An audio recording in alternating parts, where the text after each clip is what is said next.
and let's get some exciting races. Let's see what these racers are gonna pull off today.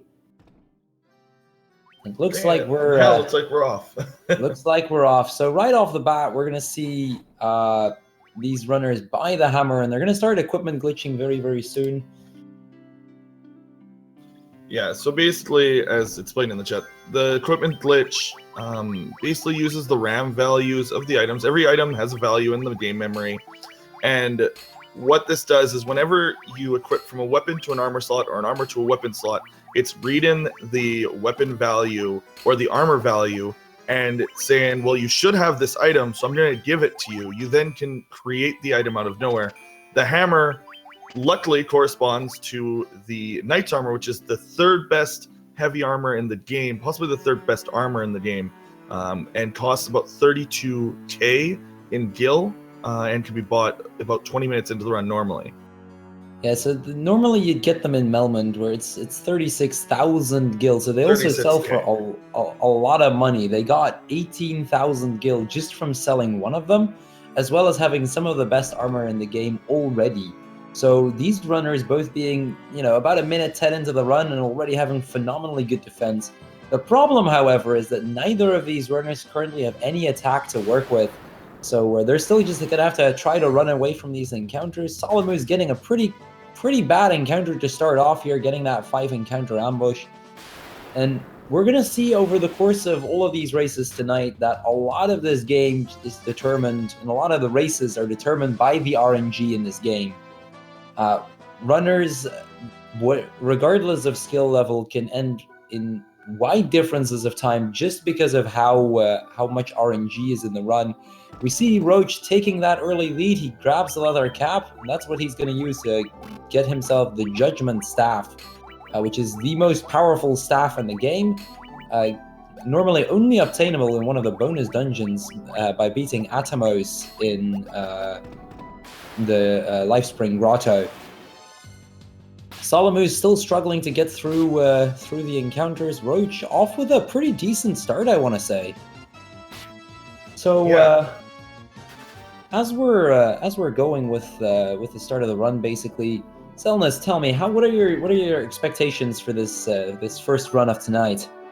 Well, yesterday's run we had two, like I said at the start, very top tier runners, both Leno, and these runners aren't bad. They both have about the same PB. I think it's about mid 130s, which is about where you'd expect newer runners to be after running the game a few times. Like you said, RNG is a bit determination in your time in these races, but I always like to say that you can't just get a good time on RNG. You do need to know the route. You do need to know where to go, what movements to do. The game moves very quickly because of the run speed on these PSP remakes. So you can actually make a lot of run turns and waste a lot of time taking extra steps, which can lead to extra encounters. Oh, absolutely. And that is definitely one of these things where I believe these two runners are very, very similar in skill level. That's what's going to make this a very interesting race as well.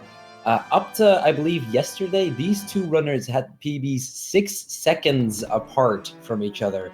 So the differences between the two of them are very, very minor. And because of that, it's going to be a close race regardless of what's going to happen. So we saw both of the runners kill off Garland, the first boss of the game. They got through it pretty well. Roach taking an early lead, but nothing can be said yet. Difference of only a few seconds. I believe it's a 3-second difference we're seeing between the two of them, something like that. That might be a bit more. Nah, it's a bit more, but it's only a couple seconds that they're apart. Yeah, and with this run, there is no way to reduce the encounter rate. With the exception of just on the world map, you can move on the green tiles. They have a slightly lower encounter rate than the rest of the tiles in the game. Otherwise, there's no encounter equipment that you can get in this game. There's no half encounter equipment. And you'll notice they're only dealing, only at this point in the game, 100 damage with the best staff in the game, but that's not actually the reason that this staff is the best. And you'll see in about 2 minutes why this is the best staff in the game. See, Roach reaching the bridge for the first time, completely skipping that cutscene. That is actually a little interesting thing about the PSP version. This is the only version where these runners can actually skip that cutscene. They'll have to He'll have to sit it out in any of the other versions, but Roach getting to the bridge pretty well, starting to make his headway onto the second city of the game, Provoca. Solimuse getting another encounter before the bridge, but finally reaching the bridge as well. Let's see what he's going to do. Yeah, and so you also notice, like, the best way to do this is to optimize the squares that you're going to get. Luckily, this game, unlike a lot of other tile-based games, you don't lose time making other directions. So there's just a lot of different ways that you can move. The world map movement is also a lot slower, so it's easier to control. You'll notice in dungeons, you might see somebody take a wrong turn by a few steps and have to go back just because they're just not predicting their turns fast enough. Luckily on this, they're just going to try to maximize their time on the green tiles and get to the first city, which they have made, which one of them has now.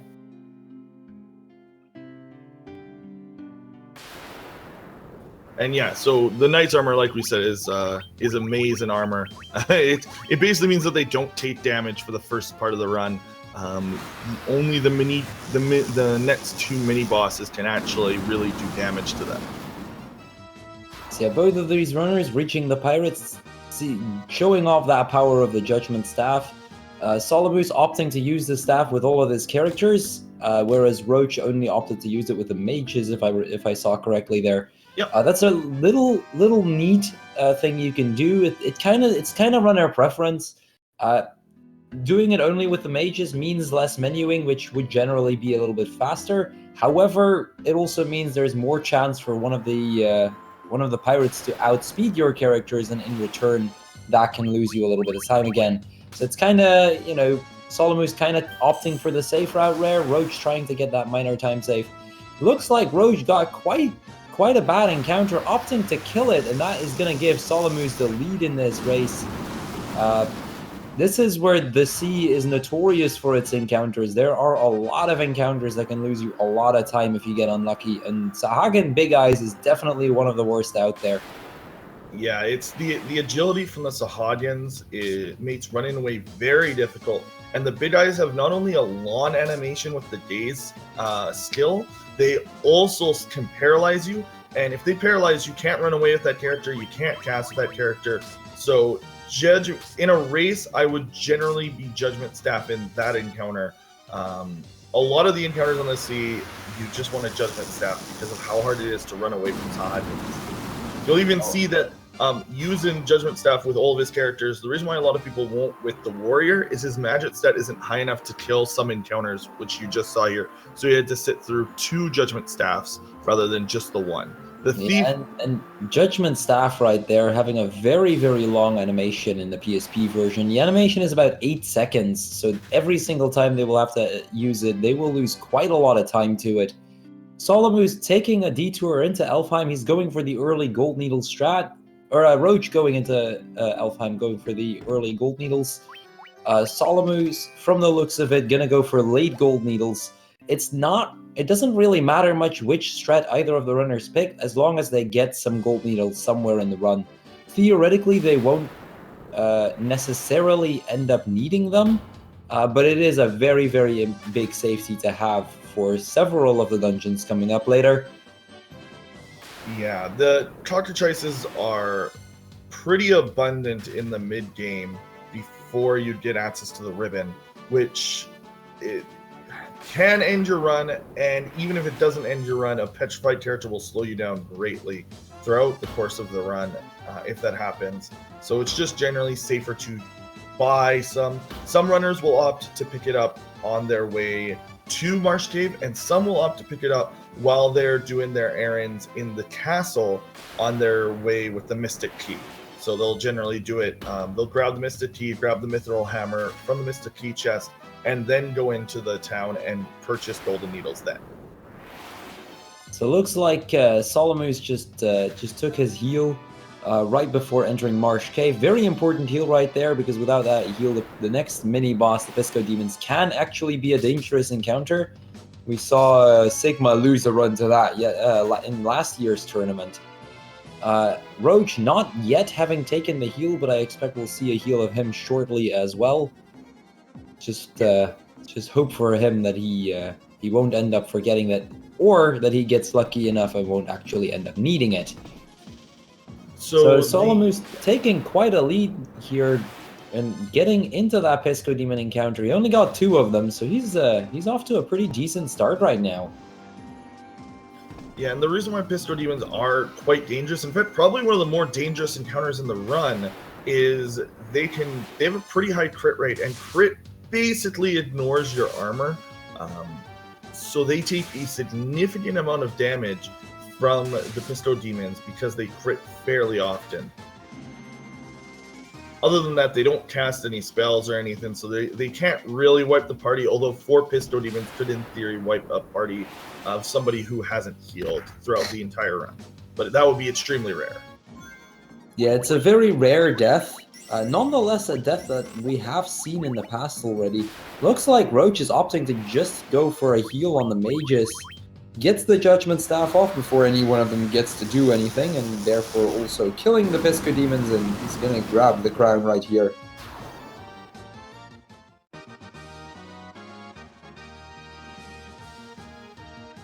Yeah, Nikki, doubles don't say to do it after Mystic Key. I think it's actually technically like you save like 3 or 4 world map tiles by doing it. Two actually. Oh, is it just 2? Yeah, so it's even 2. less than I thought. Yeah. The late gold needles, we'll see that on Roaches or Solimuse is one of the 2 later on.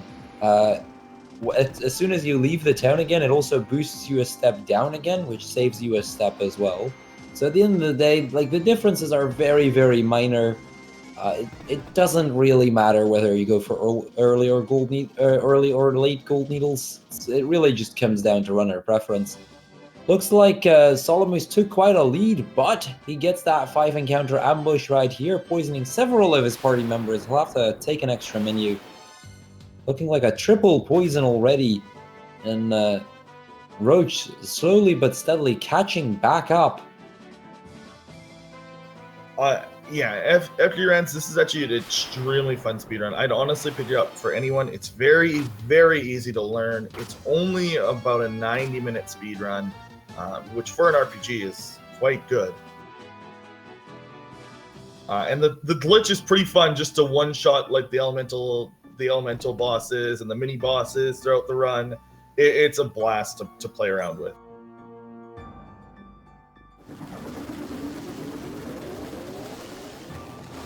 So it looks like both of these runners have managed to get to Astos. So this is quite an interesting boss. What you'll see these runners do is they'll go for attack on both of the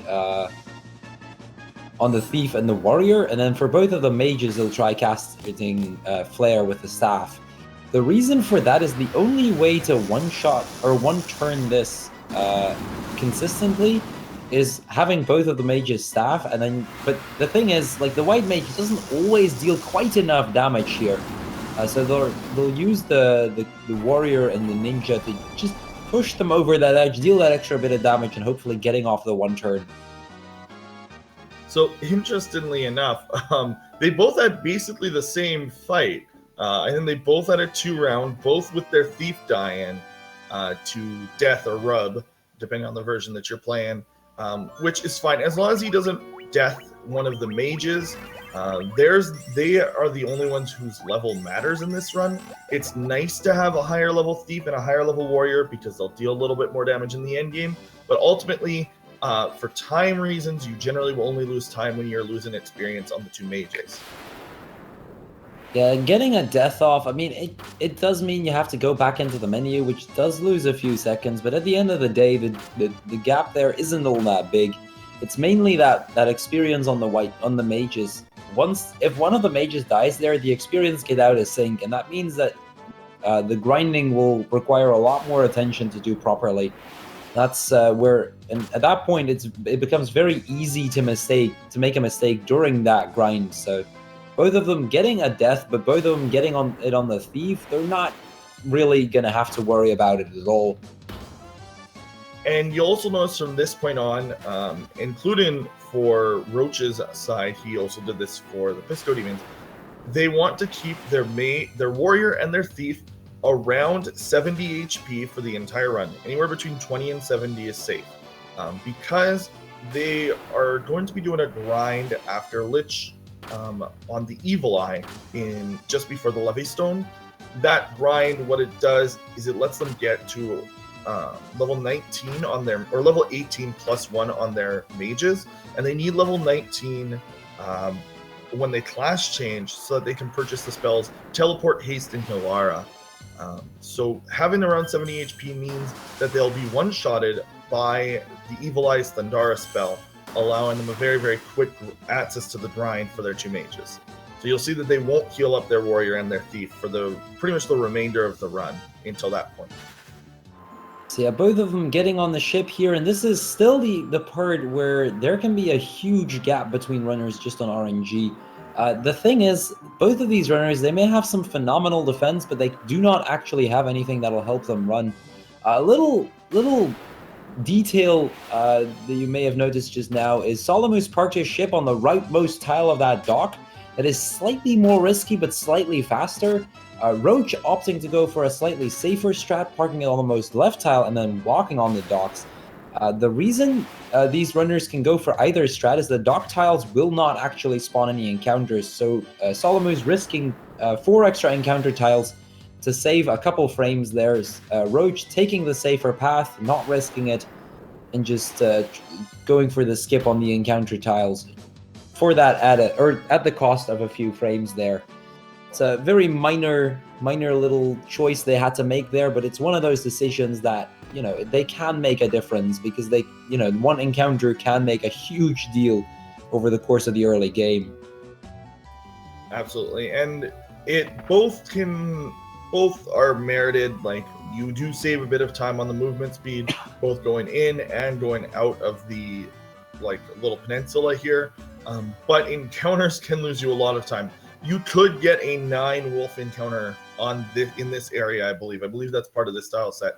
And those are very hard to run away from, and there's just a lot of animations. You could get ambushed by it, and it's just a big time waste if it happens. But again, it is faster to move in the ship than it is on land in the overworld. So yeah, it looks like Solimuse is taking quite the lead right now. Almost back at Elfheim, getting no encounters on the ship there. This is usually the first point in the run where we're going to say, okay, what kind of time are they at? What kind of pace would it be? Looks like Solimuse is getting a pretty decent sub 18 Mystic Key. Looks like Roach is going to miss that by quite a bit. And generally for runners of these skill levels, we'll generally say 17 minutes, 18. It's a very decent race time.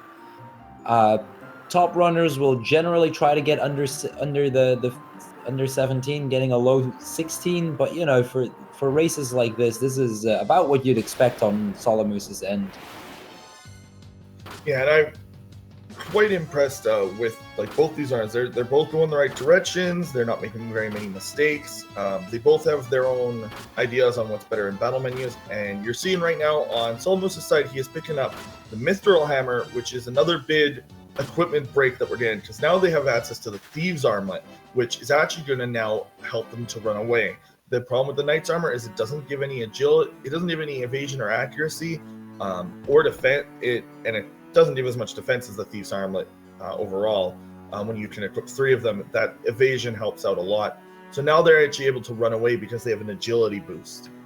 So it's actually going to make it much easier from here on out to run.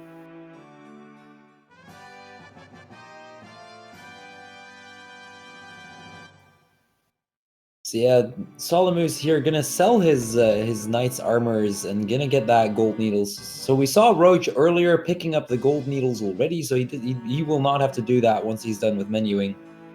Solimuse, however, taking that the time now to get his gold needles, get the safety out of the way for later on.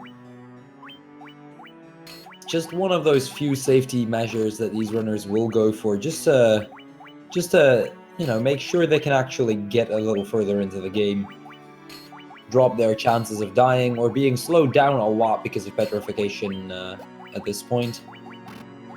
Yeah, basically what everyone's talking about in chat. Yeah, this version is basically a quotations fixed version of the NES version, with the exception of the equipment glitch that we abuse to no end in this run, as well as obviously the MP system being different.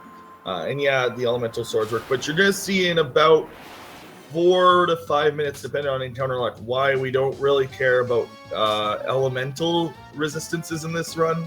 The game is going to be completely broken in about 5 minutes in the context of the run.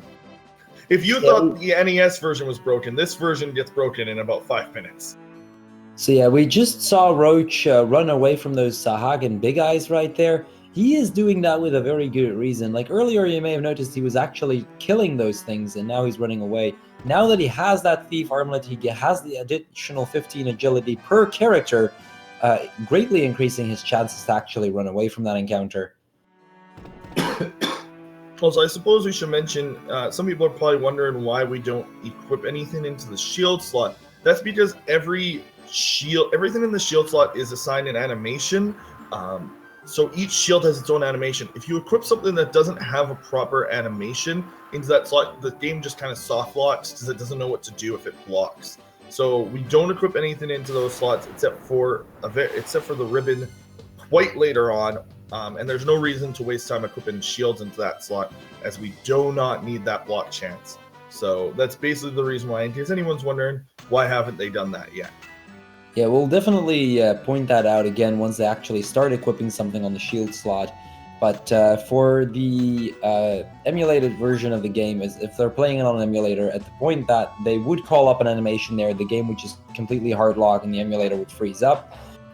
A little interesting thing actually on console is that if you leave it freezed up for long enough, instead of simply just locking like it does, at some point it will actually end up completely hard resetting the console.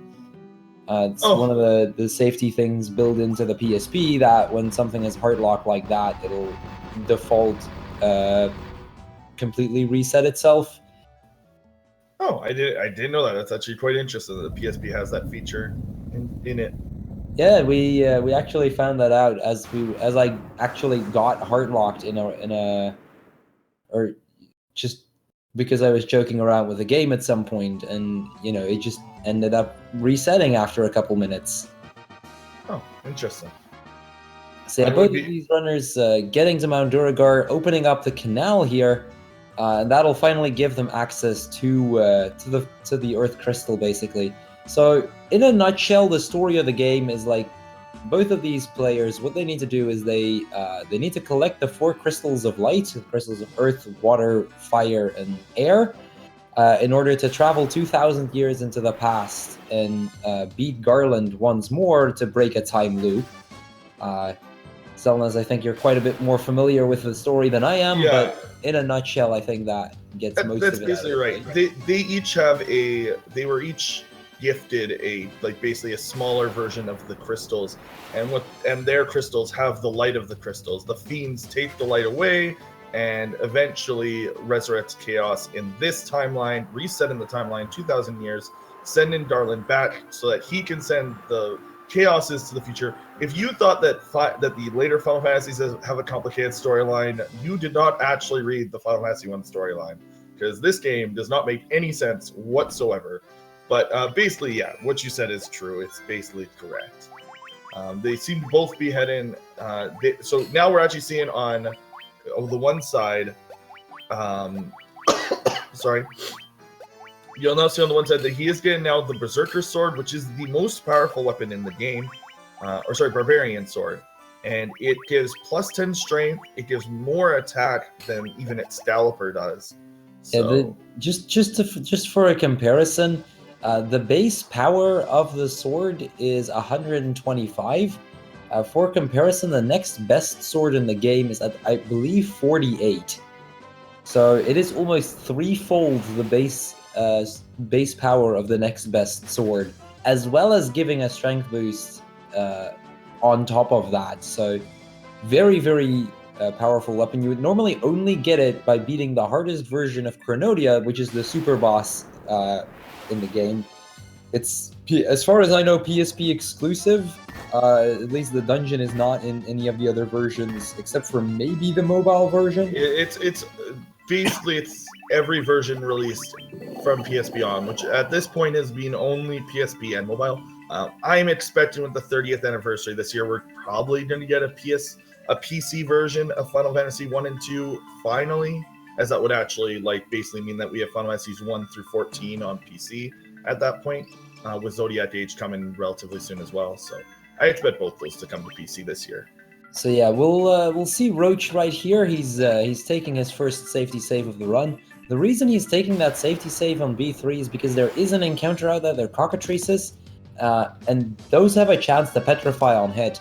Now the chances are that if you were to get ambushed by those cockatrices, and you do not end up getting a chance to run away or kill them before they end up petrifying everyone, you'll game over, and you'll basically have to start the entire game over again.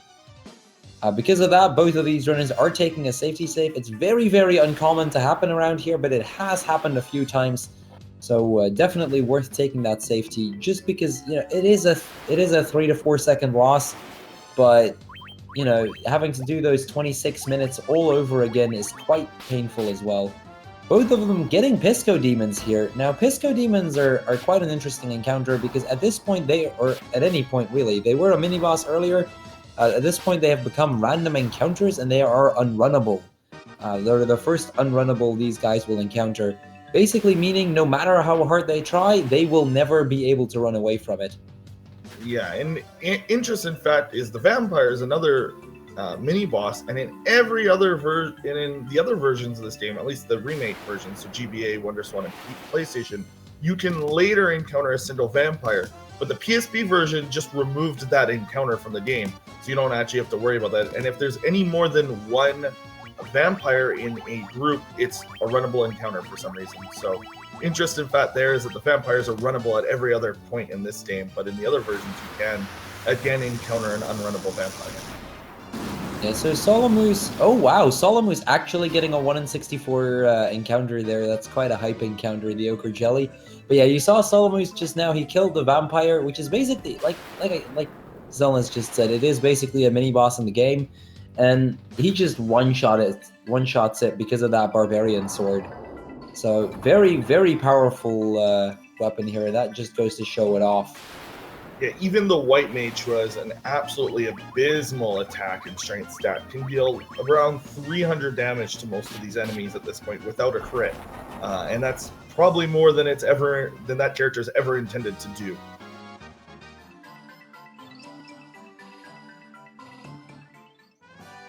So yeah, these runners have now both picked up the Star Ruby, and that means they're going to be heading out of this dungeon again. Basically, what they need to do, the Earth Crystal, the first of the crystals, is in this cave, but the problem is the path towards this is blocked. There's a stone slab in the way. Roach, by the way, also getting the 1 in 64 Ochre Jelly. I mean, I gotta be a little hyped for this. This is like my favorite encounter. Apparently, they should be running Old Bestiary right now. Yeah, apparently so. Apparently so. But yeah, in order to get rid of that stone slab blocking their path, they need to pick up the Earth Rod. The path to the Earth Rod, however, is blocked by a stone golem, and the only way to get him out of the way is to give him the Star Ruby, because, golems like rubies for food, basically. So both of these will be running out in order to get to that golem, feed him that ruby, and move on with the game, basically. Also, these two are basically neck on neck right now. We're 28 minutes in, and they are a handful of tiles apart, basically. Yeah, it's and quite interesting. They're both getting about the same luck, honestly, with their encounters. And just to make it clear, this game is basically entirely random. From what limited information we know on how encounters are generated, it's both frame and tile based. So the only way that you could, in theory, skip all encounters is by having the memory visible and actually stop in and hit in each tile input at the exact right time. There's a theory task of the PSX version, which this version is heavily based off of, that has no encounters. And it's not a perfect task by any means, but it does skip all encounters throughout the run.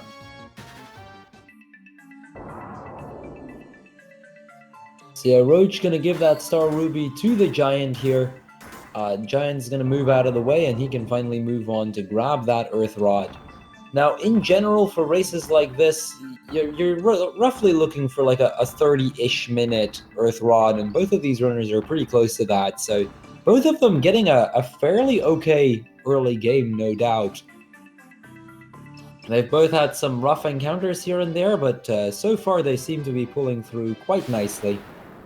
Honestly, if I was in a race and I'm looking at getting the Earth Rod on the 30-minute mark, like, I'm pretty happy. That's a pretty average time. Although you can, with really, really good runs, you could be fighting Lich at around this time, but that's extremely rare to get that good of an encounter line.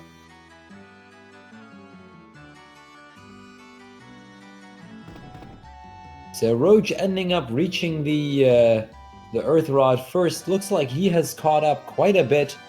And solimuse right behind him and picking up that Earth Rod. This is as close a race as we've seen yet, I believe. I mean, we have seen a lot of close races already. Like the two races these past few days that we've had were both neck on neck all throughout the game.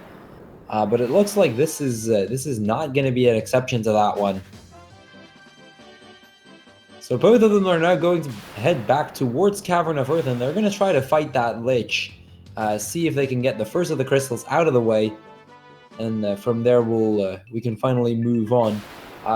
The order you will do the crystals in, they can do them in any order they want, except for one little thing, and that's that the Earth crystal has to be the first one. You cannot actually progress to any of the other crystals before you get the Earth crystal. The reason for that simply being that in order to get to any of the other ones, at some point you need the canoe. And you can only get the canoe as soon as you've actually beaten Lich. Yeah, basically what Baldnets it is, they won't give you the canoe until you beat Lich, and to get the Levy Stone, to access Flying Fortress or Onrak, you need a canoe. To access Marilith, you need canoe. So they basically are just like, well, they want you to at least do this dungeon first. But from then on, you can actually, in theory, go to the Sunken Shrine, grab the Rosetta Stone, do all the side quests to access the Flying Fortress, and kill Tiamat first if you want. Although, would highly recommend not doing that because Tiamat's actually quite strong. Not to mention, like, you pretty much have to go to the water temple or to the water dungeon before you can get to Tiamat to begin with, because you need to get the Rosetta Stone.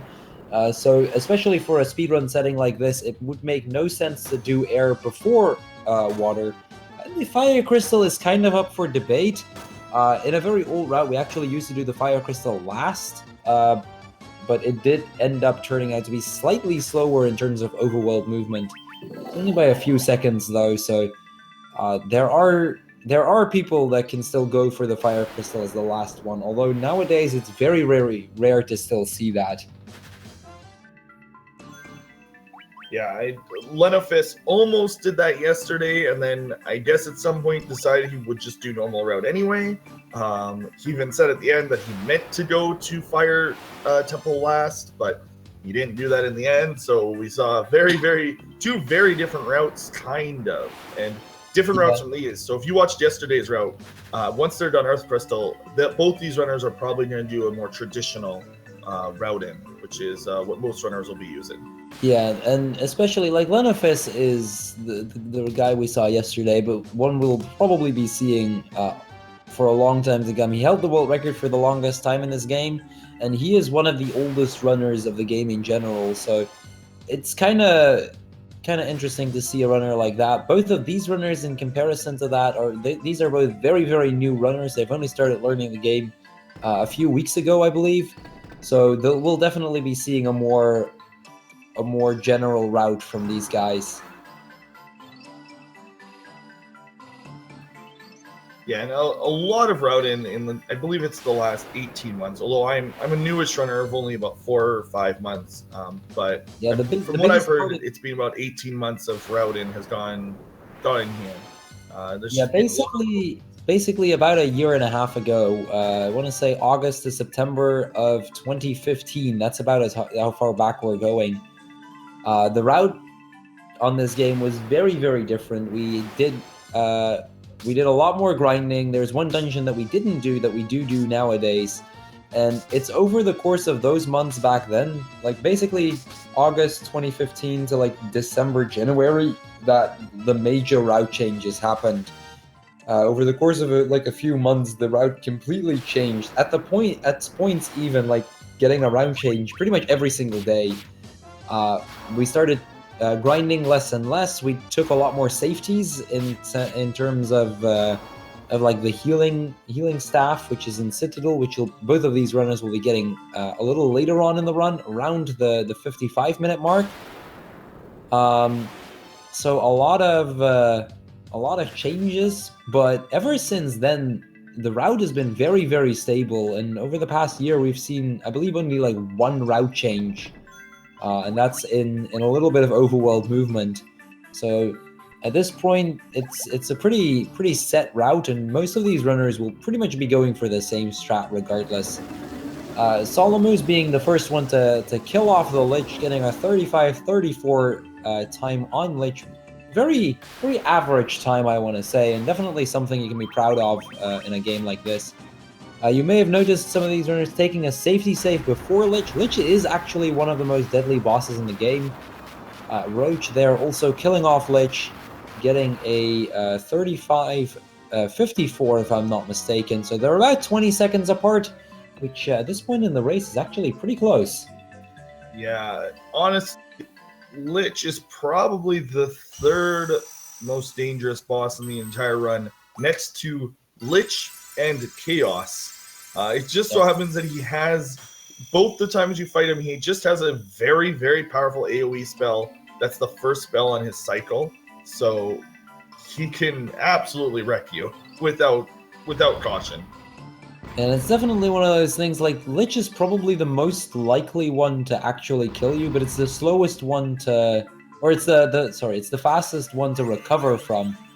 So it's, like, generally, runners will just take a safety save before Lich, and just take that risk of dying. It's not very common. I want to say it's like a 5% at most. Much like a lot of these bosses, they're very, very safe. It's mainly this fight and then the final boss fight that are a main concern. Lich 2 can be kind of dangerous as well. Generally, if you're full health, you shouldn't have any problems with it. Although on occasion that can also happen. But regardless, like nothing too big a deal here. Roach getting a very, very bad shadow encounter there. The shadows is actually pretty interesting in that they are always going to be preemptive or an ambush. For both the GBA and the PSP version, the chances of a preemptive are much, much bigger than an ambush, contrary to PSX and NES, where the ambush rate was a lot higher. Roach, however, getting very unlucky there, and because of that, losing quite a bit of time on Solimuse right now. So it's going to be interesting to see if he can pull that back within the next few dungeons. We still have some major RNG points coming up, specifically this next dungeon, the Cavern of Ice. Now, this next dungeon is one of those dungeons where if you get unlucky, you can just lose 5 minutes. And that can just... There is so much stuff in there that can kill you. You can just lose minutes at a time and not be able to do anything about it.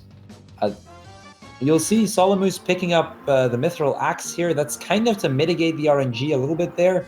He's going to equip some Black Garbs, which is going to increase his running chance just a little bit more, taking that extra safety. Depending on the runner, they can either opt to equip it on 2 or 3 characters. 3 is a little bit safer, but it's a little bit slower. Looks like Solimuse is going for the 2 character equipment. It really depends on runner choice whether they want to go for 2 or 3. 2 is a bit more risky, but with that extra menuing, you know it does lose a lot of time if you have to do it a 3rd one. So Solimuse getting his canoe at the 39-minute mark. Looks like Roach has reached Crescent Lake as well. He's gonna go get that Mithril Axe, and he's gonna start doing his equipment any second as well. Yeah, and technically, you might see a runner at some point skip the Mithril Axe equipment menu. It's just not very recommended. The Ice Cave, we're actually doing the Ice Cave a little bit ahead of when you would normally see it done. So having the black garb here does help with the agility increase that you get. Yeah, this is definitely one of those places where you'll see a very, very big spike in difficulty for these runners. The encounters are going to be a lot tougher. Looks like Roach, by the way, being about 50 seconds apart now from solimuse. But yeah, normally what the game intends you to do is that they intend you to get the canoe and then move on to the fire crystal from there. You can basically just use the canoe from Crescent Lake in order to get there. The problem is it's slow because you basically have to get there, and we can just fly there if you'd have to airship. So these runners will get a lot of side questing out of the way before they're actually going to do the remaining crystals. So they're first going to start getting the Levy Stone from Cavern of Ice. And that is going to take them some time to get. It's going to be a pretty difficult, pretty dangerous walk, especially the first half of Cavern of Ice. After the grinding, it's not as bad anymore, but things can still kill if they get unlucky. So just to give an idea of what kind of stuff they can expect here, with solimuse now entering the cave, these guys can get a lot of different encounters that can just be very, very nasty to get. There's a 1 in 64 encounter, the White Dragon, which through Ice Storm can just instantly wipe the party. There is a 3 in 64 encounter, the Dark Wizard, which have Faraga, which can just instantly kill you. There are cockatrices, which can petrify you and kill you through that. There are a lot of undeads, which can all paralyze you and possibly paralock you. Pisco demons to just waste a lot of time in general. There's mind flyers that can completely paralyze a party in one go, as well as have a chance to kill upon hit. So there are just so many things that can be a pain. On top of that, there is also a very, very small chance of them encountering an Ice Giga's Winter Wolf. Winter Wolves also having Ice Storm being a slight risk as well. So both of these runners going to opt to take a few safety saves over the course of this dungeon, just to mitigate that a little bit and make sure they get through as best they can. So you notice solimuse just falling down here. He's going to take that safety save there, and he's going to get into an encounter with a lot of different undeads. These undeads right here is the first example of a spiked tile, a tile that will always give you encounters no matter when you got your last one or anything. So they will always get that, and because of that, they're opting to take the safety save before that, because if they happen to get ambushed, they can opt to reset the console. Just do a soft reset and, hope they don't get an ambush the second time around. If they don't end up getting ambushed the second time around, it is faster to do a reset, but it does take the risk of, you could get double ambushed or anything. It's just something they can opt to do. Yeah, and this run, as you're going to see, these wraiths are actually quite hard to run from. So that's part of the reason why you get the black garb, is to make it a lot easier to run. Without it, you will have a very difficult time running from the undead packs in this place, just because they're quite high level compared to what you are. So solimuse now getting another random, seemingly random encounter, the Evil Eye. This is actually another one of those spiked tiles. This is the mini boss they'll be grinding on. First and foremost, he's gonna wait out for a Thundara. He basically wants to get everyone but his mages killed off, so that looks like his black mage just got petrified there. That is quite annoying for him. He's gonna have to try to recover from that. But yeah, basically they're gonna try to kill off the thief and the warrior so that those two do not get any experience. While in the meantime they grind up both of the mages. They're gonna aim for level 18.5 generally, basically getting to level 18 and then killing the Evil Eye one more time. solimuse may opt to go for level 19. He gets the gaze on his thief here. Oh, we saw the White Dragon on roaches and the 1 in 64 encounter. That's the rarest encounter in this dungeon. So another very, very rare thing happening there. That encounter is notorious for killing off runs. So many good runs have died to White Dragons. Specifically, I gotta mention Double Drop here, the current world record holder of this game, having lost a lot of good runs to White Dragons. So much so that they've basically been named the Double Dragons. So yeah, Roach there getting the ambush and opting to go for a reset, not getting the ambush the second time. Let's hope he can run away quickly. I'm of the preference of just Judgment Staff in this encounter every single time. It's actually a decent amount of experience. It's not great, but it's a decent amount. So I just Judgment Staff it on both run-throughs to get it over with. Not worry about the run chance, because it's usually very hard, unless I see a lot of zombies rather than a lot of ghosts. Yeah, it is. A lot of this stuff is basically runner preference. Trying to run can save you a lot of time, but it can also just add to the risk of potential paralocking or not running away quickly enough.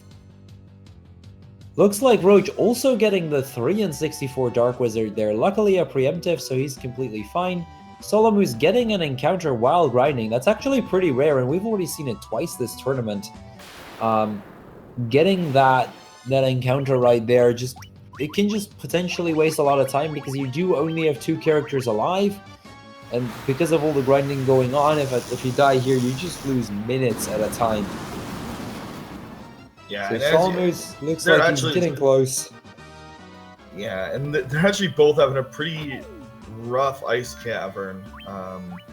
Like, he got an encounter during his grind, White Dragon on the other side, plus some Dark Wizards. It's just, the RNG here has been ridiculous, honestly. I will say, though, I mean, we saw Roach get the White Dragon, but it might actually end up helping him just that little bit, because the White Dragon does actually give a lot of experience, still. So hopefully that will still work in his favor. Solimuse finishing up the grind here. He's going to jump down, going to take another safety save before that same spike tile, basically securing that he's at least done with all the grinding for the rest of the run.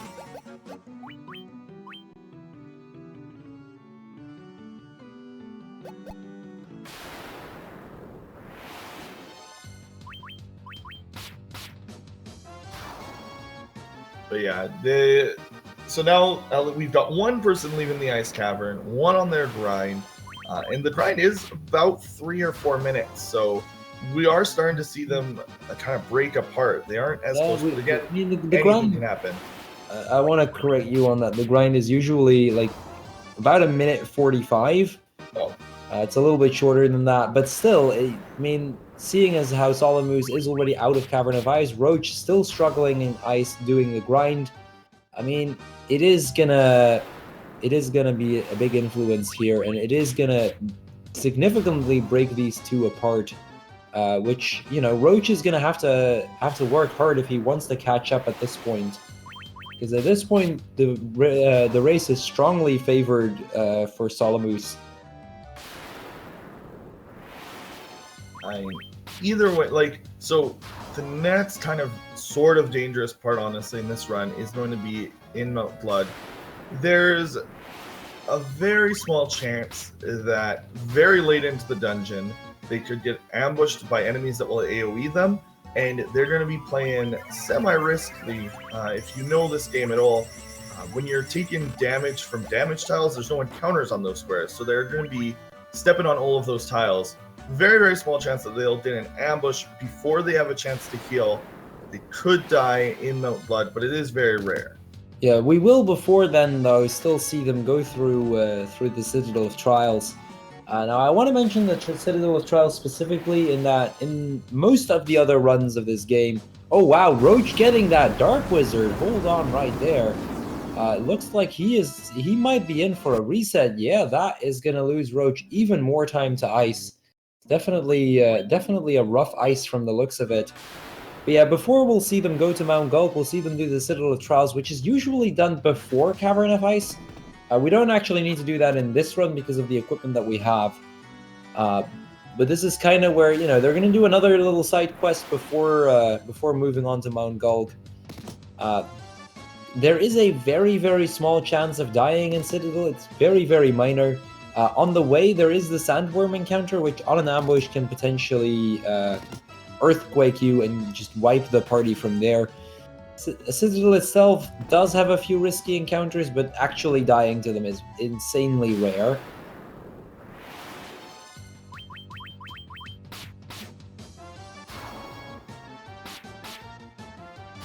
Yeah, at this point, it is going to be hard, but still possible for him to catch up. There is still a lot of Final Fantasy 1 to go. Yeah, this race is far from over for both of these runners, but it definitely looks like Solimuse at least has the first half of the run in his pocket, taking quite a big lead on Roach here.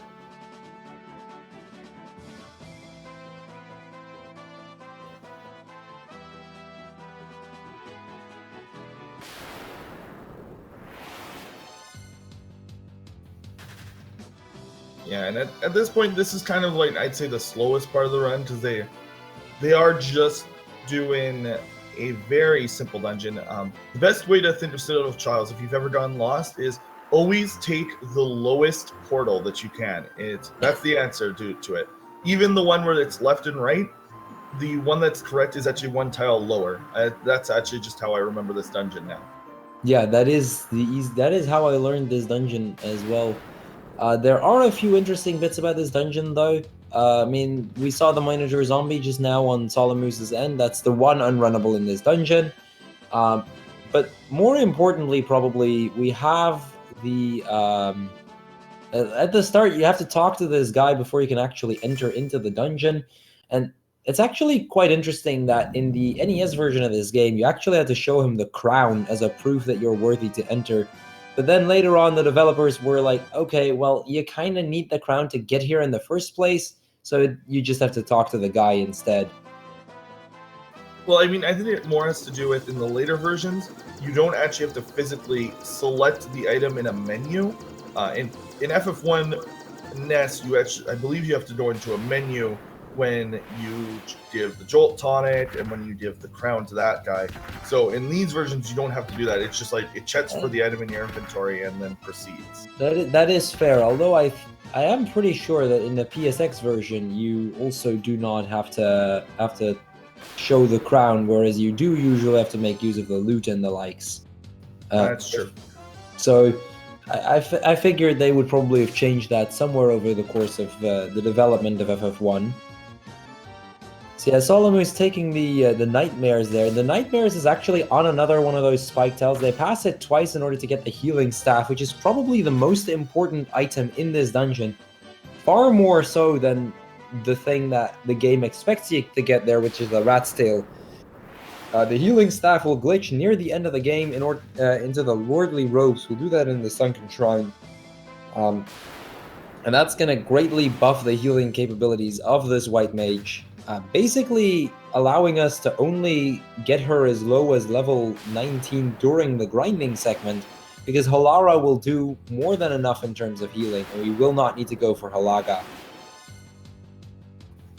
Yeah, and it saves. I think that's probably one of the biggest time saves from the older route to this route. It saves approximately 5 to 6 minutes on grinding, which is pretty much going to negate the entire length of the Citadel of Trials in general. And you get to spend 5 or 6 less minutes in the ice cavern, which is nice. On top of which, you will also get teleport, and that's where the final bit of time save comes from, which we'll skip a few floors later on in the run. We'll point that out when they actually get to use it, but that is another added bonus of doing the Citadel of Trials, on top of the stat boost they get because of the class upgrade. So there are just so many benefits to doing this additional dungeon that despite it being an optional dungeon, it is still worth it for us to go to it in a speedrun of the PSP version. One of the oldest routes of this game actually used to skip this, but it just turned out that doing an additional dungeon was faster than having to sit it out and grind more earlier on. It also has the added benefit of you do get access to the gauntlets, which for one encounter in Chaos Shrine, I've seen some runners use the gauntlet special ability of casting Thundara to kill the Ice Gigas Snow Wolf encounter, because the Thundara from the Black or the White Mage will deal enough damage to kill the wolves, while your warriors will deal with the Ice Gigases. Yeah, it's basically one of those encounters. We'll probably get to see them later on, but there's 2 strats for that. Either you can use the Judgment Staff with just the White Mage, which will kill the entire thing, both the Ice Kickers and the Winter Wolves, or you can use the Gauntlet and then kill the rest of them by hand. By the way, that Dragon Zombie we just saw on Roach's End, that's another unrunnable. There is a Spike Tile, which we saw Solimuse already take, and we'll see Roach get here. But outside of that Spike Tile, that Dragon Zombie is actually another 1 in 64 that he just dealt with. He is getting a lot of the rare encounters here, and not quite in his favor. So yeah, here we go, Roach killing off the remaining Dragon Zombies. And it's looking like, at this point, the gap is just over 2 minutes, with Solimuse finishing the Citadel at 52:57, and Roach finishing at 55:03, I believe it was, something like that. So just over 2 minute gap between these runners in favor of Solimuse. The only added benefit to getting some of these unrunnables is a lot of the unrunnables in this game are worth a lot of experience. So you don't lose as much time as it might look, because you could, and it could add up to a point where it saves a turn or even a round on some of the later bosses, just because you have those few additional levels. It's not something that you want, but it is a bright side to get in some of these encounters. Yeah, not to mention, near the end of the run, specifically for the last boss, they're going to have to look for their health on both their Thief and Black Mage. If that isn't high enough, they're going to have to spend some time getting that health up, just to add to some safety for the final boss fight. Getting these unrunnables right now does help in that a little bit. We saw Roach just now getting the Sandworm. The Sandworm can actually kill you at this point because of Earthquake. So we'll see various runners opt to either run away from it or kill it, depending on what their preference is. Roach took a slightly more risky side there, but it is a slightly faster one if you do end up succeeding. So if you're not actually sure what that is, it's basically what's happening there is it casts an ability called Earthquake. I believe it's Earthquake in this version, and it can cast instant KO with an Earth Elemental. This game actually has Death and Earth as two separate elements that can be protected against, and Earthquake is an Earth Elemental skill that causes death. It's quite scary to get that encounter, actually. So this is basically the dungeon we were talking about earlier, where you'll see Solimuse walk over the lava tiles as much as he can, basically to skip as many encounters as possible. Every step on a lava tile means you cannot get an encounter at that point. It's only the land tiles that will give it, so most runners will just go for as many as possible lava tiles. It does mean they take damage, so they'll have to keep an eye on their health, but other than that, as long as you heal appropriately, there isn't a lot they need to worry about from running on lava tiles. And he actually got an encounter the moment he stepped off of one. Luckily, the encounters here aren't really that dangerous. There are red dragons that you can encounter, and hellhounds have a decent chance of ambushing you, and they do have an AoE skill, which can be risky. But very rare. The main way you're going to die in this dungeon, if you are ever going to die, is just from not healing. If your entire party ends up at below 10 HP and then you get ambushed by hellhounds, I mean, at that point, the Blaze is just an instant party wipe. But if you keep your health at an appropriate amount and you make sure you heal enough, you shouldn't generally need to worry about anything here. So it looks like Solimuse is going for the second crystal right now, Merilith. And a 2-round because the ninja decided he wanted to crit today, so... theoretically, it is actually possible to one-shot Merilith. I do not know if it's possible in any percent. I've never seen it happen in any percent. But in the old bosses category, for example, it is possible for the ninja to kill instantly if he gets a crit off on Merilith. I honestly don't think it is, because Merilith, I believe, has around 1,500 health. Yeah, 1,410. Yeah, and I've seen the Thief get close, but it is very, very rare to happen if it is even possible. The highest I've seen is a 1,200 crit. So I think you'd have to have a very interesting run where the Thief got a lot more experience than he's supposed to.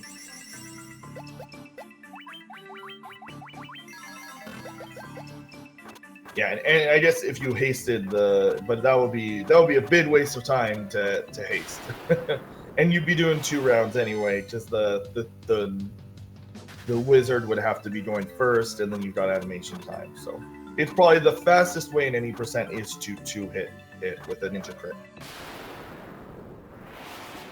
So it looks like Roach is getting quite a few encounters up to this point, at least. In the meantime, solimuse, he's gonna head over to Caravan. He's gonna go get the bottled fairy, as well as some giant tonics, which he'll use for safety later on in the run. This is basically, at this point, all we have left is to just get into the dungeons where the crystals are at and get the remaining crystals out of the way before they're gonna move on to the final dungeon. Yeah, there's just, from here on out, there's not as much side questing as the gap between the bosses from here on out. They really just have to do 1 or 2 things before each boss. Here, they just have to get the fairy bottle, go to Onrat, get the fairy, the fairy's Otsiel, and then continue to the Sunken Shrine, which is, I think, the longest dungeon in the game for this run. For this run, it's gonna be close. I think. Yeah, well, I mean, Chaos' Shrine is a little bit longer, I believe, but it's going to be close even then between Sunken Shrine and Chaos' Shrine. Yeah, this is definitely, outside of possibly the final dungeon of the game, this is definitely by far the longest dungeon. If you go through it in one go, basically. Yeah, the developers the dungeon splits off into 2 paths, which make it quite a bit longer. It feels like you're in Lich's dungeon for longer because of how much backtracking you have to do, but it's not actually that long of a dungeon. It just requires you to do it a lot. So yeah, solimuse getting the Oxiel, basically meaning he's ready to go into the next dungeon and go get the water crystal out of the way. In the meantime, Roach, now having the fire crystal, going to move on to get the Oxiel so that he too can get into the water dungeon.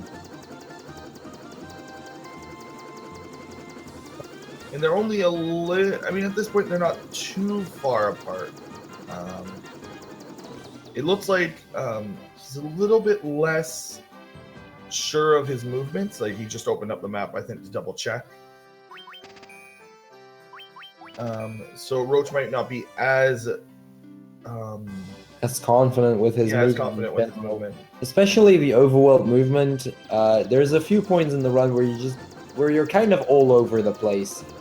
This is definitely one of those, and you know, being able to check the map to make sure you're still on the right path is definitely very helpful. Although it does, of course, waste a few seconds to actually open it up. Yeah, it's a lot. If you're not 100% sure on your overworld movement, it's generally a good idea to maybe have your own map open on another tab if you have that option. Just because it does lose a bit of time. You can always check your overworld movements during the crystal cutscenes. Luckily, the developers decided it would be a good idea to put like a 30-second cutscene after each boss fight. So it is a nice little time to kind of take a breather, reset your brain on the run. I always like that's there. So yeah, solimuse just ran into some Sahagan Prince and Chiefs, and this might be a good moment to mention the unrunnables in the Sunken Shrine.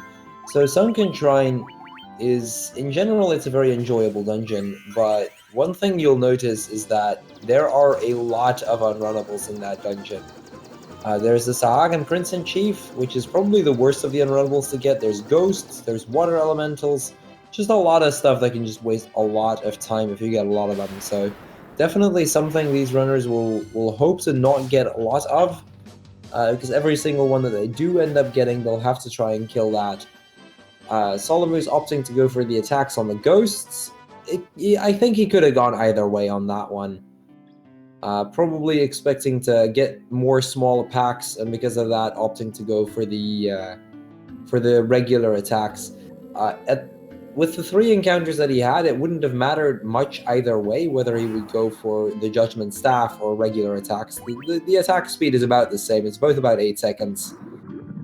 So, you know, we'll see if it ends up working in his favor or not. He picks up the Rosetta Stone, and this is where we're going to see that added benefit of getting the class change. Because of them class changing earlier on, they have teleport, and they can just warp back a few floors, basically skipping them having to backtrack 2 floors in this dungeon. And yeah, like we said, this dungeon encounters can lose you a lot of time. There's the unrunnables are time wasters in this dungeon. The Saadian encounter always has 9, so it's an unrunnable encounter with 9 enemies in it. So that's 9 possible animations. The ghosts, if you don't, are fairly slow and easy to kill. But if, for example, you ran buffered because it's what you're used to and you're not paying attention, those guys can hit for upwards of 200 damage. They can actually just one-shot people in your party, which is crazy. They're actually somewhat dangerous. They can never really wipe your party, but because of the way that crits work in this game, they are actually somewhat dangerous.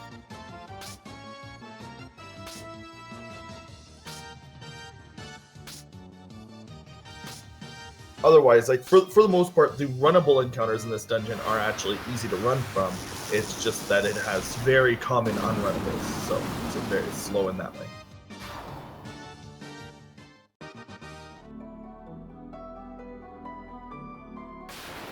So we'll see solimuse pick up the light accent a little bit, and that's where he's gonna do probably the biggest menu in the game. He's gonna be glitching a lot of new equipment. Before anything else, you'll notice he picked it up from the right end. That's because that tile doesn't actually give you an encounter, so it's a little bit safer or a little bit faster for him to do it from that end. It's you take 4 extra tiles, but because of that, you skip at least that 1 encounter. So on average, it's just a little bit faster to do that. So you'll notice that he's. This is actually one of the first times that you're doing different equipments for different characters. The reason that, as said before, the reason that we go to get the class change and we go through those extra dungeons is not only because it's nice to have those additional spells and the additional magic stat, but it also lets us grab an item so that we can glitch on the lordly robes onto the white mage, given a higher magic stat. This does mean that from here on out, the white mage is a lot slower, which does affect some of the ways that we deal with the random encounters, because our highest magic statted character is now our slowest character in the run. But we also then even later into the run for the chaos fight, that's actually an intentional decision. Also, it seems like solimuse is not as comfortable with movement in this dungeon, taking a fairly long way to get to Kraken there, losing a bit of time. Yeah, this is definitely one of those dungeons where, it's going to make a big difference with how experienced you are. This dungeon can be very, very confusing if you're not very familiar with the maps. There are just so many little pathways, and they all kind of end up on the same spot, or end up in a dead end with some chests or something. But this is one of those paths where, they can take a different route and end up on the same spot, but it's just a few additional tiles they need to take for it. solimuse, despite all of that, still quite a bit in the lead, but it looks like Roach might actually be catching up a little bit, depending on how these last 2 floors are going to go.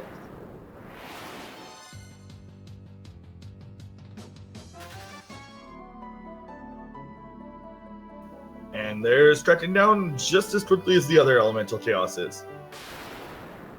Although this is probably the first one that you could, in theory, 2-round if everybody really, really, really badly low rolls. I don't think I've ever ended up seeing a 2-round on Kraken. I have when I was on PB Pace, and I wasn't anymore.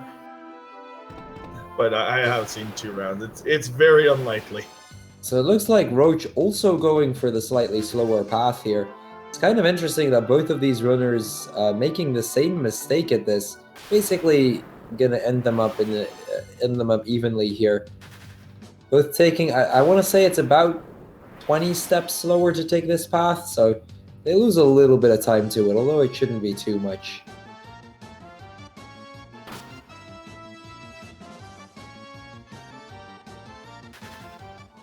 Yeah, and so they're going to be finishing up the side quests for this run, which this game is basically a giant fetch quest.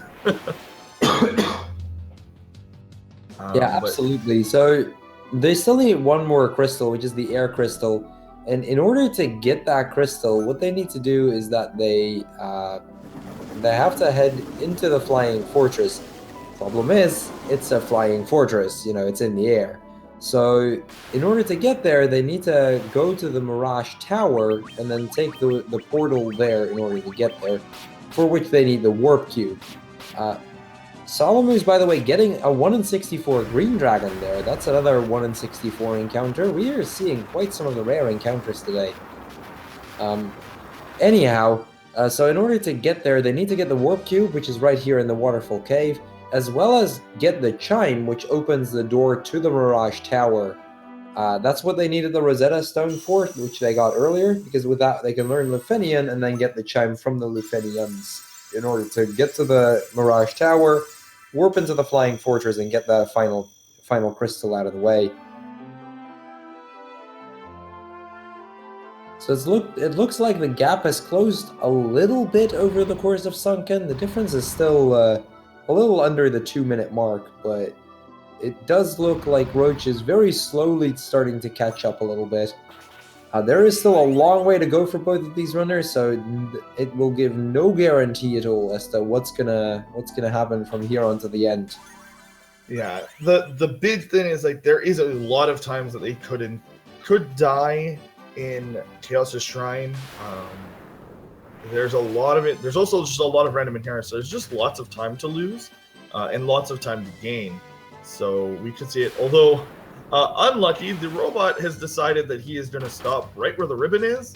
So he's going to have to wait for the robot to move a little bit to get access to the ribbon.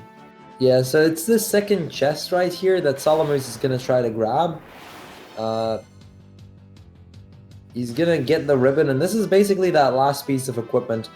So first and foremost, the ribbon is actually one of those items that you can equip in the shields. It won't actually crash the game at that point. The reason these runners will want to get the ribbon is because it gives a 50% defense boost against any elemental spell, as well as giving them immunity from pretty much every single status effect in the game. So the ribbon just adds a lot of safety to the run. A lot of spells will do far less damage because of that. It just makes the next part of the game a lot more easygoing.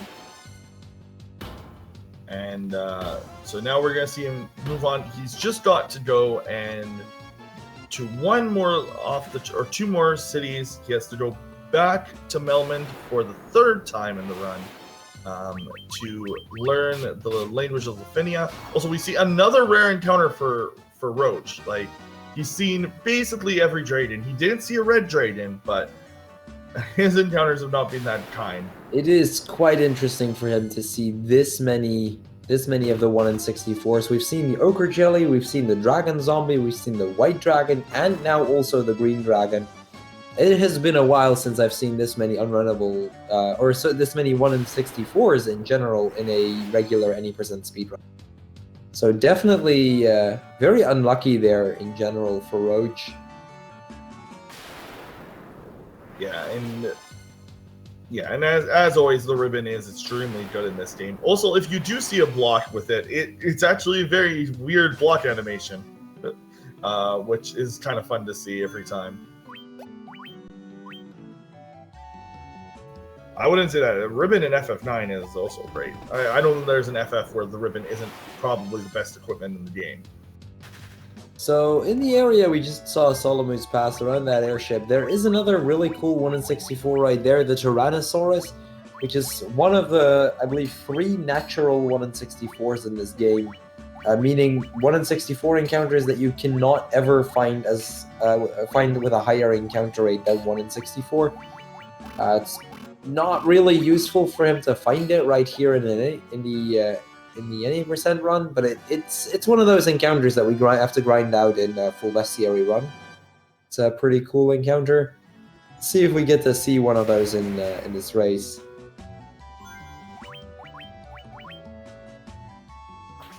And I was actually a little bit worried there because he entered the ribbon menu before grabbing the warp cube. So I was really worried if he would have some kind of like muscle memory kick in and go straight to his magic menu. Luckily, he did pick up the warp cube before leaving, so that was good. We didn't see a complete tragedy. Yeah, basically getting the warp cube there before, or getting the ribbon equipment and then teleporting out before getting the warp cube will just end up meaning you have to do the entire thing all over again. It's a massive time loss if that happens. And Waterfall Tavern is an awful dungeon, honestly. It's got an extremely high encounter rate, and the encounters their nightmares are a nightmare to run from. Absolutely. So in the meantime, solimuse has gotten into Lefenia. He's gotten that chime, so he can now finally get towards the last crystal. He got kind of lucky there in not getting any NPCs in the way there. That's just going to be a very minor little time save that solimuse is going to be very happy with, probably. Yeah, and solimuse has honestly been getting an extremely good split here. For me, I'd say like the next two splits are probably the highest RNG in the game, because I believe the dungeon with the highest encounter rate is the Mirage Tower. And on this walk to and from Lefenia, the Minotaur zombies are a very common encounter that are unrunnable. So, and they generally come in packs of 3 or 4, so it just takes a long time to deal with the encounters here. Yeah, absolutely. It is definitely one of those areas where RNG is going to play a big role. There, Roach getting his first Minotaur zombie troll. He's trying to run away from it, and that's going to lose him a little bit of time here. That is at least a good 15 seconds he loses to that. This is, I wouldn't so much call it the biggest time loss in terms of dungeons, but it is not far off. The Mirage Tower, the walk towards the Mirage Tower are both pretty bad places to be. They're both really annoying. They can really lose a lot of time here just to the encounters that they're going to get. Yeah, and we're gonna see. Oh, and I thought that was T-Rex, but that's Allosaurus. Rip. I honestly, I would have expected it to be a Tyrannosaurus Rex with his encounter like this run. Yeah, with Roach's encounters so far, T-Rex would be quite something. At this point, he's too far south to be able to find them, but who knows? We may actually be able to see them at some point. So far, solimuse seems to be going pretty well through his Mirage. Most of these Hellhounds being preemptive. Looks like he can probably increase his lead a little bit at this rate. He's honestly on an extremely good pace right now for his run. It probably a low 130 if everything works out for him in the next 2 dungeons. Yeah, he still has to get to Tiamat, and from the Tiamat point onward, it's still going to be about 11 to 12 minutes. But it is definitely looking like if everything goes to plan from here, a 132, 133 is not out of the question here. And here we go with the last of the elemental dungeons, the second last dungeon in the game, the Flying Fortress. Quite a neat dungeon casually, because there's a lot that you can grab here. This is where you can grab the adamantite for the Excalibur. There's just a lot of equipment sprawled throughout, but it's also extremely straightforward to get to Tiamat. So for the speedrun purposes, this dungeon's very quick because of the way that it's laid out, where one of the directions is go straight to the boss, and every other direction goes to awesome equipment. And we don't need that awesome equipment because we already have some of the best equipment in the game. So basically, equipment that you get from the final dungeon. This is one of those places where you can see that, they're basically starting to set you up for that final dungeon. They're going to give you the equipment you would normally need. Thing is, we kind of have everything we need as it is. There's no real need for us to worry about anything anymore. We will, however, and I'm not sure if any of the runners are going to take a safety save here on the 5th floor. Oh, and there it is. There is a very, very small chance, there's solimuse with a save, of getting a 1 in 64 encounter, and get very hyped if we finally end up seeing it. We have yet to see it in any of the tournament matches, but there is a 1 in 64 chance that they will encounter the War Mech, which is the highest experience and money yielding encounter in the game, giving 32k experience and gil in total. Yeah, killing it can actually speed up your run, because it'll probably shave an entire round off of chaos, honestly. It's a substantial boost to your experience. Yeah, the main time save from actually getting that encounter is just from, at that point you get so many extra levels that you generally won't actually need to use the Giant's Tonics, or potentially skip at least one of those Giant's Tonics, which just means you get to do an extra attack, which in general already means a lot more damage output.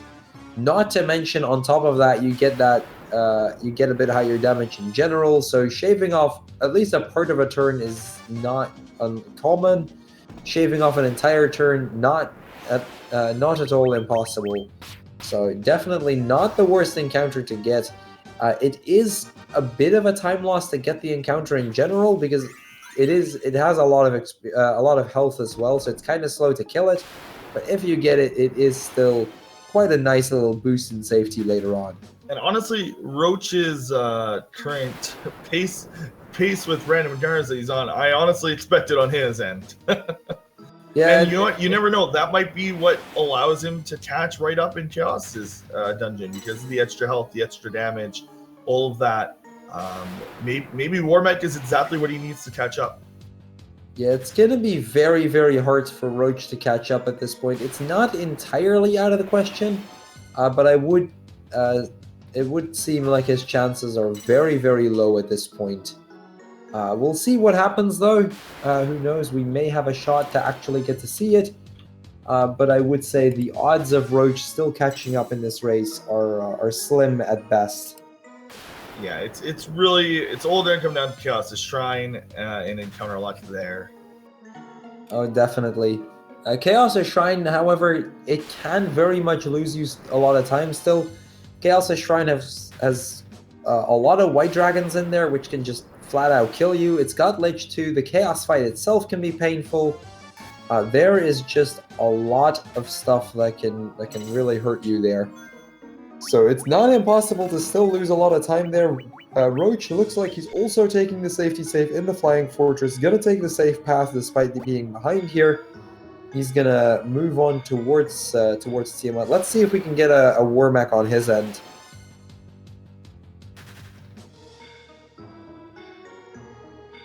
Yeah, for people who are wondering, Warmech is not hard in this speed run. It's extremely run end in a glitchless category or in a casual playthrough.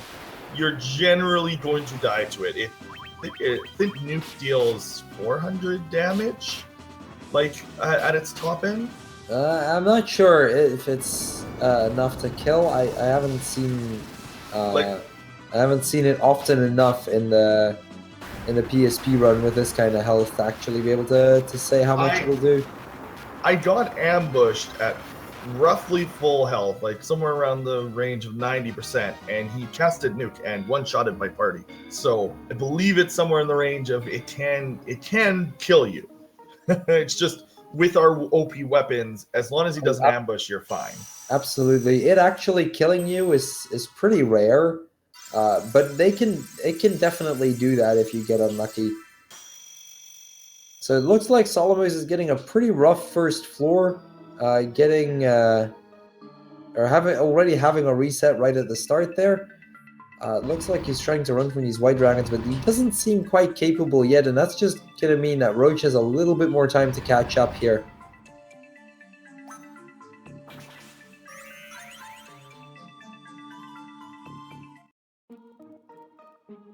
Yeah, it looks like we are...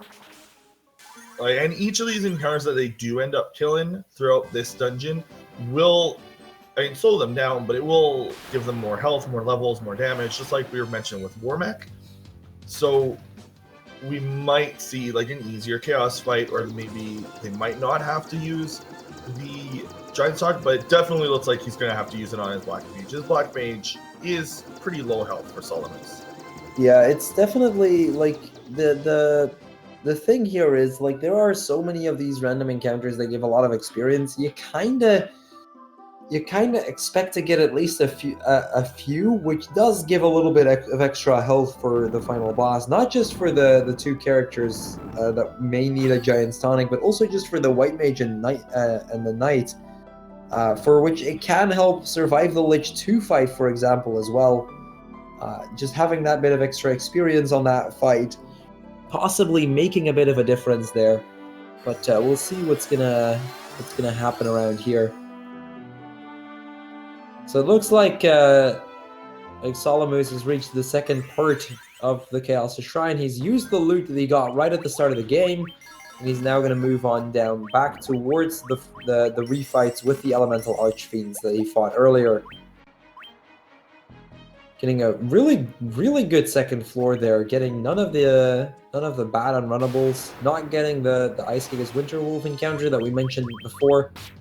Definitely a very lucky start there for Solimuse.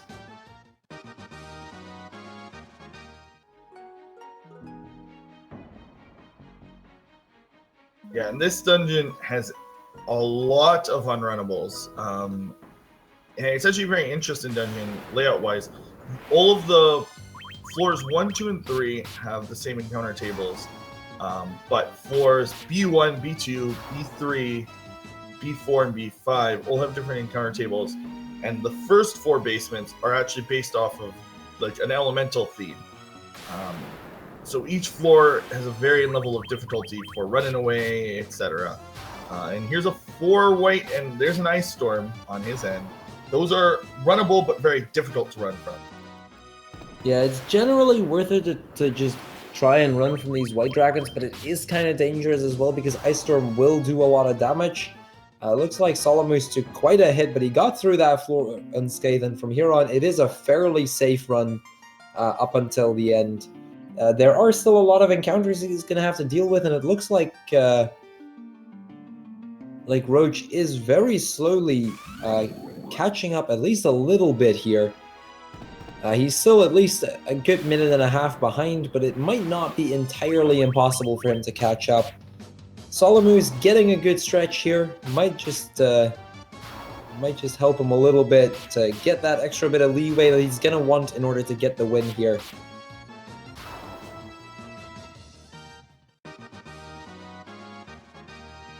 So he's going to take a full heal. He's going to go for a safety save. Lich 2 generally not being one of the encounters you necessarily will need to take the safety save for. Because at full health you should be fine, but it is nice to have, especially with how close this race is. So Roach here getting the Ice Giga's Winterwolf. As we mentioned before, there's basically 2 strats you can go for. You can either use the Judgment Staff on just the White Mage, or you can go for Gauntlet, which kills off the Winterwolves, and then physical attacks for the Ice Gigas. Looks like Roach went for the Judgment Staff strat, which, I mean, it's kind of the same time-wise. It doesn't really matter which one you use, but he probably preferred this one because of the menuing being slightly easier on this one. And so with the Dragon Zombies, they, even when there's 4 of them, they'll opt to attack with their attack menu. And that's because the Zombie Dragons can only be one-shot by the White Mage using Judgment Staff. And the White Mage is slower than the Dragon Zombies. The Dragon Zombies can wipe you if there's 4 of them, so they opt to attack the Dragon Zombies instead of using their staff, even though it's technically slower. And you'll see in that he actually did a very good menu there. Because his White Mage is just going to be slower than everyone else in this dungeon because of the lack of agility plus items, he opted to menu into the Judgment Staff and attack with everyone else, which will save him a little bit of menuing later. So very neat little menuing strategies that some of them are doing, and I always do like seeing those little optimizations that some runners will do, which is part of the reason why I like this run, because it's very menu heavy. But we are seeing that there's a full 4 difference right now between the 2 runners, with one of them on Kraken and the other on Lich. Yeah, the difference is definitely starting to get there, and it's definitely starting to show as well. The Kraken floor is a bit of an interesting floor because of all its unrunnables, but it's looking like Solimuse is getting through fairly well. He got that one unrunnable right there, but he seems to be going through the floor pretty quickly. So if he can keep this pace up, he has definitely got a good shot at this race and at his first match in the tournament.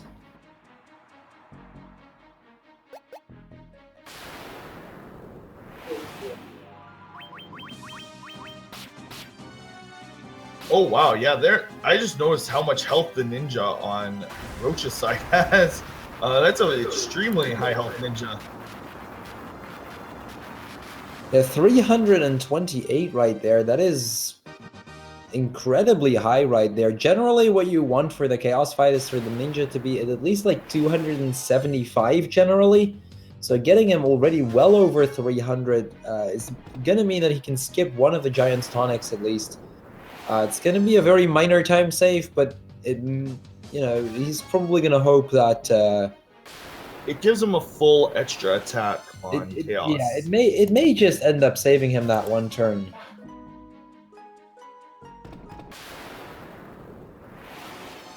Also, Tiamat being the only other encounter that they don't just attack.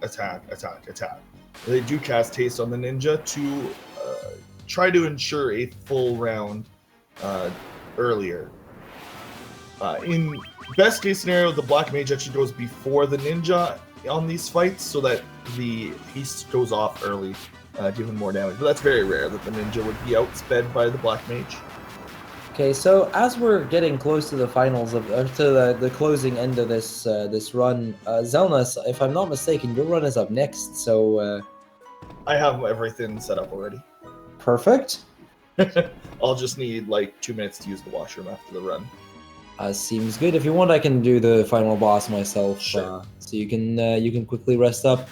Because right after this, for the people in chat, we are going to do several more races. There are at least 3 more races scheduled just for tonight that are all going to be restreamed here. So we've got Proto Kirby versus Zelnas coming up very soon. And then we've got two more races right after that between Leonas and Elbot, and then Boxmeister and Kibitha. So before we do, however, we're gonna get to see this final boss fight. Solimuse getting into the fight with Chaos. We saw him do a little bit of menuing. You may have noticed he equipped the golden staff just to get that little bit of extra magic out there to help him along just that little bit. And with that, he's going to engage the fight. Now, Chaos is quite a more difficult fight than any of the bosses we've seen so far. He's got 20,000 health, so he's going to take quite a few turns before he's going to go down. He's going to need to use some Giant's Tonics to make sure that everybody's on the health that he wants them to be. There's the White Mage basically going to have to heal every single turn if he wants to play it safe. Chaos can do a wide range of both magic and physical attacks. He's got a list of magic spells he can use. He can use Blaze, Tsunami, Cyclone, Blazara, Slow, Earthquake, just to name a few. He can, on top of that, also just do physical attacks, which is generally preferred unless it is a physical attack on the White Mage, because a crit on the White Mage can actually potentially kill a run here. So Solimuse is getting a good start here with getting a physical into Blazaga. Blazaga getting the damage 50% reduced because of the ribbons being equipped. Roach also getting ready for the final fight. He seems to be struggling a little bit getting the menuing working. He's going to save up and also going into that Chaos fight right here. And, well, let's see what's going to happen. It's definitely going to be a somewhat close race, although it does look like Solimuse is quite favorable here. Assuming he can manage to pull off to not die at any point.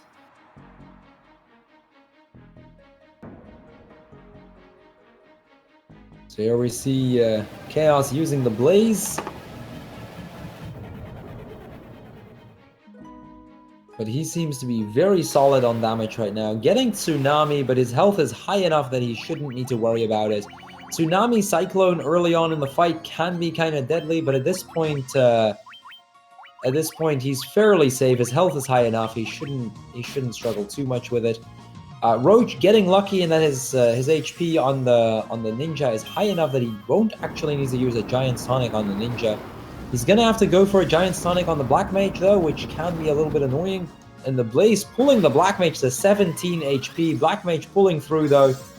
In the meantime, Chaos using the Cyclone for Solimuse. His health is getting somewhat low, but he's gotten through the most dangerous spells, so I think Solimuse is pretty much in the clear here. So now it's just waiting for the end, and there we go.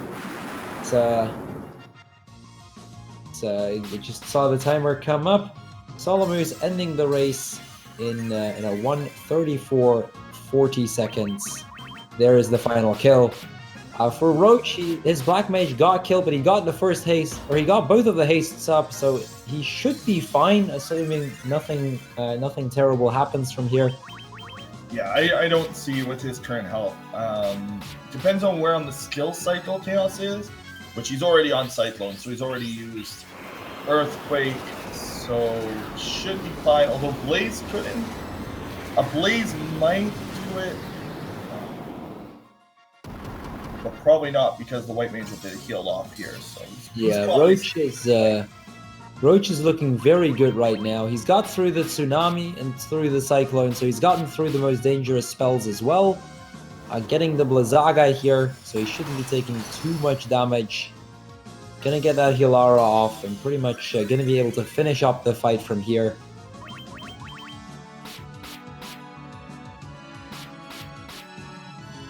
Getting a physical attack on the Ninja, nothing he needs to worry about. So at this point, it is pretty much over for Solimuse, and there is the kill, 1:35.53 according to the race bot. So that is the race for these two runners. That was the first race of the night. Less than a minute apart. Roach definitely caught up through that final dungeon. I'm gonna see real quick if I can get some of these runners in here if they want to have a quick chat. If not, then we're just going to move on immediately into the next race, because we have quite a few more races to go. Next up, we'll have Zelnas versus Chrono Kirby. Now, Zelnas, I mean, he was on commentary with me just now. Zelnas, in advance, best of luck to your race in a little bit. I'll help out so that no double from Fiesel comes out. If he ends up capturing my game audio while capturing, so yeah, seems good. I'll take over commentary from here. We also have Chrono Kirby, the former world record holder, currently number 2 in the world, so it should be a very interesting race. Two very, very solid runners gonna face off against each other here. So I'm gonna quickly see if any of the runners are up for a quick chat. See Solimuse. See if one of those are willing to give a bit of their feel for what they felt like the run was like. Solimuse, however, taking that first win in the tournament,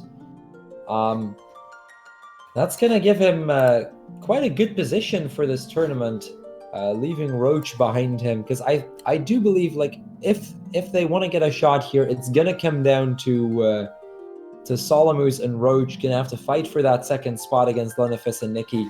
So good job from both of them.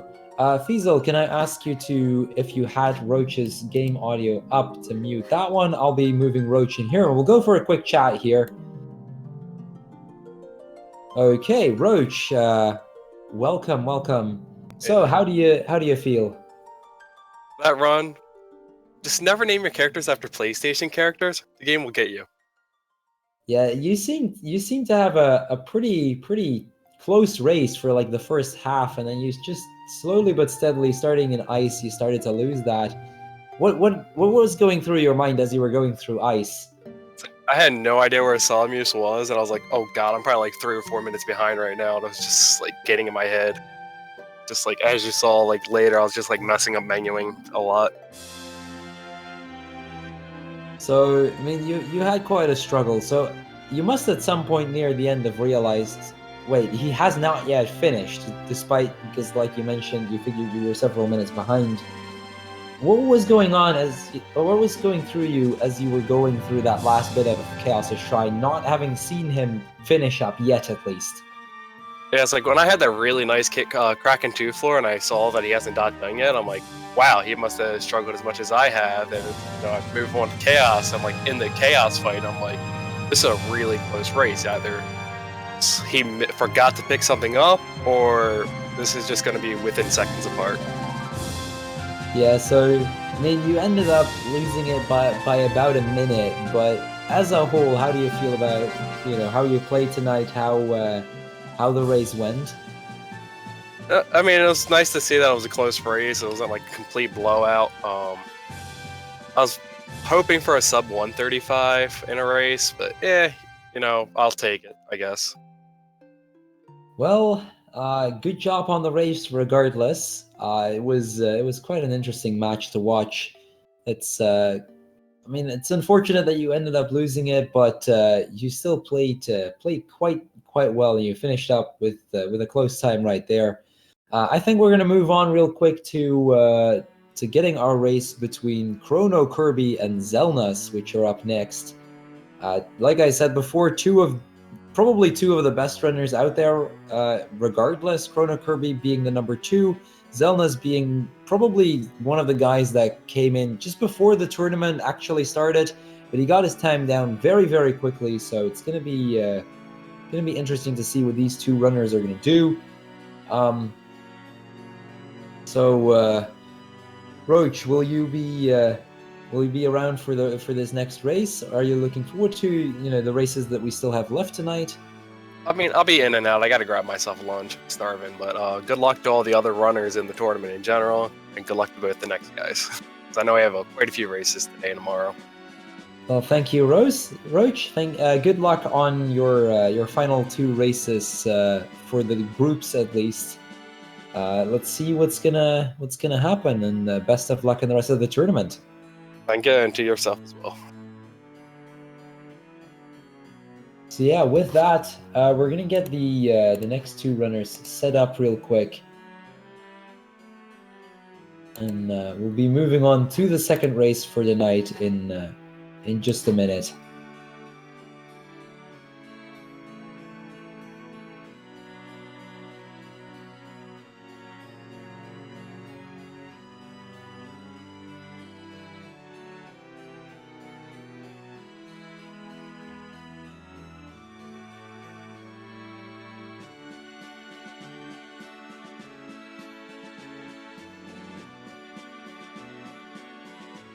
Okay, Fiesel, let me know when you're ready to get going, basically.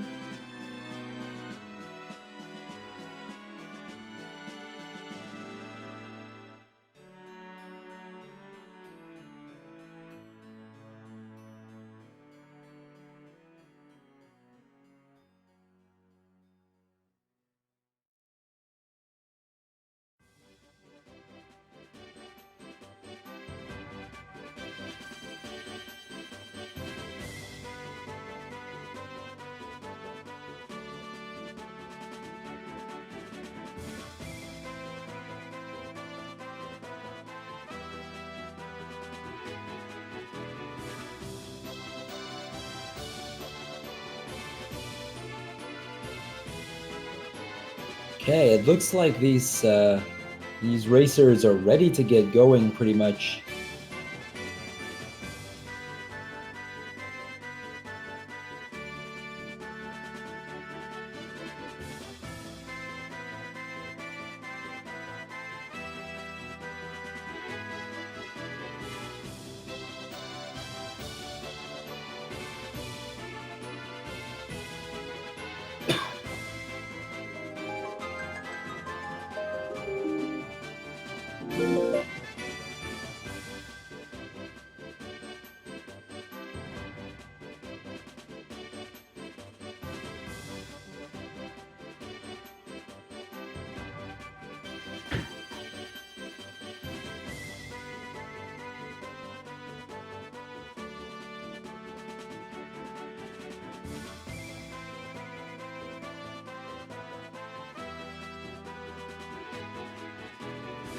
Okay, then I will give them the go-ahead, and we can get started on our second race of the night.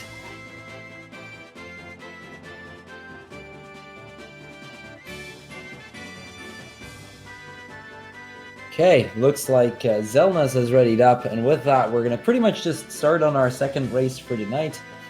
Now, for those that have missed a part of the early game, I'll point out some of the key aspects still, although I'll probably end up going a little less in-depth this time around. Looks like they're about to